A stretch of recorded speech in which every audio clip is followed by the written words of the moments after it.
Olá, bom dia. Que bom podermos estar aqui mais esta terça-feira, unidos em vibrações positivas, buscando renovar atitudes com Hamed. E hoje iremos refletir sobre o primeiro capítulo do livro, que tem como título Tua Medida. E esse capítulo, ele é baseado, justamente na obra O Evangelho segundo o Espiritismo, no capítulo 10, no item 11, onde nós vamos encontrar a seguinte sentença: Não julgueis, a fim de não serdes julgados, porque vós sereis julgados segundo houverdes julgado os outros, e se servirá para convosco da mesma medida da qual vos servistes para com eles. Capítulo 10, item 11. Então, Hamed, nesse capítulo, ele já começa dizendo para a gente que toda opinião ou juízo que nós desenvolvemos no presente vai estar intimamente ligado a fatos antecedentes.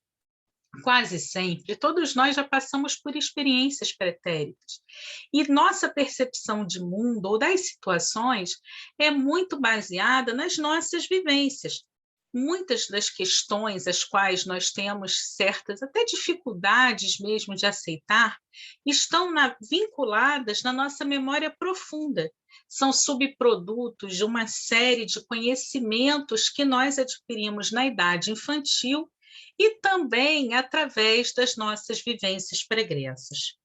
Censuras, observações, admoestações, superstições, preconceitos, opiniões, informações, influências do meio, inclusive, de instituições diversas, formataram em nós uma espécie de reservatório moral, coleção de regras e preceitos que devem ser ali rigorosamente cumpridos, dos quais nós utilizamos para catalogar determinadas atitudes como sendo atitudes boas ou atitudes más. A nossa concepção ético-moral, ela está muito baseada nessas experiências que foram adquiridas por nós, experiências sociais e até mesmo experiências religiosas, das quais nós nos servimos para emitir os nossos pontos de vista, a fim de, muitas vezes, é, ou harmonizarmos ou até resguardarmos, tudo aquilo em que nós acreditamos como sendo verdades absolutas. Mas, em outras palavras, é como se a gente quisesse proteger aquela espécie de valor sagrado que a gente traz com a gente. As nossas aquisições mais fortes e poderosas que nos servem de base de sustentação nesta existência. Mas aí a gente acaba, usando esses valores, essas verdades que nós consideramos absolutas, e usamos isso para realizarmos julgamentos de forma bastante frequente em relação às outras pessoas, que convivem conosco. Mas o que Hamed coloca para a gente é que, se nós formos observar bem, esses julgamentos frequentes que nós fazemos nos informam não sobre o outro, mas informam sobre tudo aquilo que nós temos dentro de nós. Explicando melhor, a forma e o material utilizados para sentenciar os outros residem, dentro de nós. Então, melhor do que apontar o comportamento do outro, ou medir, seria se nós tomássemos a decisão de olhar para nós mesmos profundamente, olhar para a nossa intimidade e perguntarmos onde está tudo isso em nós. Os indivíduos, nesse caso, eles acabam sendo um excelente espelho do qual veremos quem realmente nós somos. Ao mesmo tempo, nós teremos uma ótima oportunidade de nos transformar intimamente, pois estaremos analisando características gerais de nossos conceitos e atitudes inadequados. Só poderemos nos reabilitar ou reformar até onde conseguimos nos perceber, ou seja, aquilo que nós não temos consciente em nós dificilmente conseguiremos reparar ou modificar. Por isso que a gente lembra aquela frase, né? Que o conhece-te a ti mesmo é a base da sabedoria universal. A gente só consegue uma mudança real quando a gente consegue se abrir à percepção real de quem nós somos. Quando a gente começa a mascarar, quando a gente começa a fugir daquilo que nós somos, né? Quando a gente começa a buscar nas coisas materiais formas de fugirmos da nossa verdade, de quem nós somos, né? A gente não consegue enxergar a realidade interior de cada um de nós.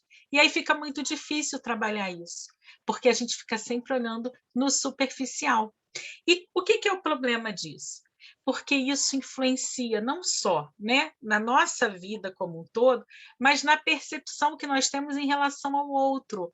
Porque a gente vai se relacionar com o outro da mesma forma que a gente se relaciona com a gente.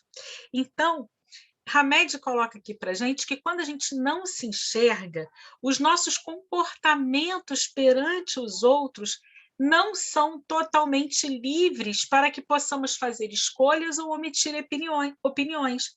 Nós estamos amarrados nessa forma de avaliação que são estruturadas em mecanismos de defesa que todos nós trazemos. Processos mentais inconscientes que possibilitam ao indivíduo manter sua integridade psicológica através de uma forma de auto-engano. Certas pessoas, simplesmente por não conseguirem conviver com essa verdade, tentam sufocar ou enclausurar os seus sentimentos e emoções, disfarçando-os de forma até mesmo inconsciente. Em todo comportamento humano existe uma lógica, isso é, uma maneira bastante particular de raciocinar sobre a sua verdade. Dessa forma, gente, julgar, medir e sentenciar os outros, não se levando em conta as suas realidades, mesmo sendo consideradas preconceituosas, neuróticas, psicóticas, muitas vezes, é não ter bom senso ou racionalidade. Pois na vida, somente é válido e possível o auto-julgamento. Cada ser humano, né, vai descobrir pouco a pouco as suas formas, os seus mecanismos de encarar a vida. E a gente tende a usar as nossas oportunidades vivenciais para nos tornarmos o eu individualizado que somos. Mas a gente precisa, sim, reavaliar as nossas ideias retrógradas, que estreitam muitas vezes a nossa personalidade. E a partir daí, a gente vai começar a olhar para outra pessoa, para os indivíduos de um modo geral, não de uma forma generalizada, apreciando singularidades, porque cada pessoa tem a consciência própria e diversificada de todas as outras consciências. O que é isso? Cada um de nós tem uma história, cada um de nós é um conjunto de vivências, de situações diversas que fizeram com que a pessoa fosse quem é hoje. E cada um de nós, no fundo, quer ser aceito, quer ser amado, quer ter um encontro com os demais. E porque muitas vezes nós vamos, ao invés de acolher aquele que é diferente, afastar aquele que é diferente de nós? Por que nós vamos deixar à margem aqueles que não seguem os preceitos que nós consideramos como sendo os preceitos de verdade absoluta, né? Então, Paulo de Tarso dizia assim: é indesculpável o homem, quem quer que seja, que se arvora em ser juiz, porque julgando os outros, ele condena a si mesmo, pois praticará as mesmas coisas, atraindo-as para si com o seu julgamento. Julgar uma ação, gente, é diferente de julgar a criatura. Eu posso, por exemplo, olhar para a situação da prostituição e dizer que é uma situação moralmente errada, mas eu não posso e não devo julgar a pessoa prostituída. Eu não conheço a sua história. Eu não sei o que a levou a estar ali. Eu não sei de nada. Então, quando nós usamos de empatia, nos colocando em verdade no lugar ao outro, sentindo, pensando como ele, em vez de pensar a respeito dele, teremos o comportamento ideal diante dos atos e atitudes das pessoas. Talvez a grande dificuldade seja porque a gente fala muito de empatia, mas a gente não consiga vivenciar a empatia. A gente pensa sobre o outro com a nossa ótica, com o nosso ponto de vista, mas isso é muito diferente de olhar para a vida com o mesmo olhar no outro. E por isso que muitas vezes é tão difícil para a gente, né, entender e ser empático de verdade, né? Exatamente o que a gente vai pensar é que, na verdade, os nossos referenciais cristãos, por exemplo, em nenhum momento Jesus apontou para a prostituta, apontou para o ladrão e disse: Você está errado, você é um pecador. Não. Ele foi lá, estendeu a mão e reergueu, porque ele era capaz de olhar para o outro e olhar como um ser humano, como um indivíduo que estava ali em crescimento. Ele não julgava. Agora, por que, que nós temos que ser juízes, se Cristo não nos julgava? Ainda conhecendo todas as nossas dificuldades, se Deus, que é nosso Pai, não faz isso, né? Com muita frequência, e hoje mais ainda nas redes sociais, porque nas redes sociais a gente parece que tem ali aquela coisa de estar no virtual, que não é real, e aí muitas vezes aí a gente consegue se permitir falar coisas que muitas vezes a gente não falaria numa conversa olho no olho, e aí a gente começa a emitir opiniões, e a gente quer julgar, a gente avalia a conduta do outro, mas a verdade é que Hamed coloca para a gente que, com frequência, nós escolhemos, avaliamos, emitimos opiniões e vamos acabar atraindo tudo aquilo que a gente vai irradiar. A psicologia diz que uma parte considerável desses pensamentos e experiências, os quais usamos para julgar e emitir pareceres, acontece de modo automático, através de mecanismos que não são perceptíveis. É quase inconsciente para nossa casa mental, o que escolhemos ou opinamos, pois, sem nos dar conta, nós acreditamos estar usando nosso livre-arbítrio, mas, na verdade, o que a gente está fazendo é usando um julgamento pré-determinado e estabelecido por arquivos que registram tudo o que nos ensinaram a respeito do que deveríamos fazer ou não, sobre tudo o que é errado ou certo.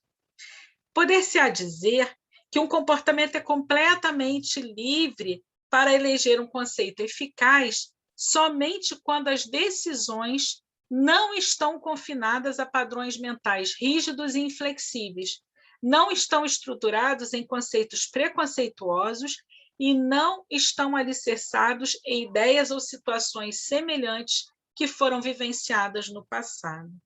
Então, a verdade é que os nossos julgamentos serão sempre os motivos de nossa liberdade ou de nossa prisão nesse processo de crescimento e desenvolvimento espiritual. Se as criaturas afirmarem idosos não têm direito ao amor, limitando que o romance seja algo somente para os jovens, eles estarão se condenando a uma velhice de descontentamento e solidão afetiva, desprovida de vitalidade. Se as pessoas chegarem e falarem assim, mas homossexualidade é algo abominável, e ao longo do tempo se confrontarem com filhos, netos, parentes e amigos que têm algum impulso homossexual, suas medidas estarão sendo estabelecidas pelo ódio e pela repugnância a esses mesmos entes queridos. Já pensaram nisso? Se um indivíduo decretar, por exemplo, que jovens não casam com idosos, estarão circunscrevendo as circunstâncias, né? As afinidades espirituais a faixas etárias e demarcando suas afetividades a padrões bem estreitos e apertados quanto aos seus relacionamentos. Se alguém subestimar e ironizar o desajuste emocional dos outros, poderá, em pouco tempo, deparar-se com a sua própria perplexidade emocional ou dilema mental, o que o fará se esconder, a fim de não ser ridicularizado ou inferiorizado como julgou os outros anteriormente. Olha só. Então, a vida é isso. A vida é um ciclo. E observem que não se trata aqui daquela lei de talião de que vai fazer, vai acontecer em troca, não. São os ciclos da vida, são os ciclos de aprendizagem da vida. nós vamos aprendendo. E muitas vezes, quando a gente não consegue aprender de forma natural, a vida se encarrega de nos colocar diante daquela situação, porque nós vamos irradiar, né? Nossa mente, ela irradia essa vibração e nós vamos receber isso. Então, não julgueis a fim de não ser julgados, ou mesmo se vos servirá para convosco na mesma medida da qual vos servistes para com eles. Quer dizer, alertemo-nos quanto a tudo aquilo que afirmamos julgando, pois no auditório dessa nossa existência, dessa nossa vida, né, todos nós somos atores e escritores, e ao mesmo tempo ouvintes e espectadores de nossos próprios feitos, discursos e atitudes. Gente, para que a gente seja verdadeiramente livre, para que a gente possa se mover, né, com vista à nossa evolução e o nosso crescimento como seres eternos, é necessário que nós possamos olhar para as pessoas, para as situações, né, e principalmente observar a nós mesmos e concaternarmos os nossos pesos e medidas, a fim de que não venhamos a sofrer constrangimentos pela conduta infeliz que adotarmos na vida em forma de censuras e condenações diversas. E aí eu aproveito para fazer uma brincadeira com uma amiga muito querida que está sempre acompanhando a gente aqui no canal, que uma vez nós estávamos naquela fase inicial de casamento, né, tendo que trabalhar, fazer um monte de coisa, e o meu esposo tinha conseguido um emprego no outro município, ele tinha que passar a semana fora. E aí ela brincou comigo, ela falou assim, marido meu não passa semana fora, não. E no semestre seguinte, o marido dela foi contratado para passar a semana fora também.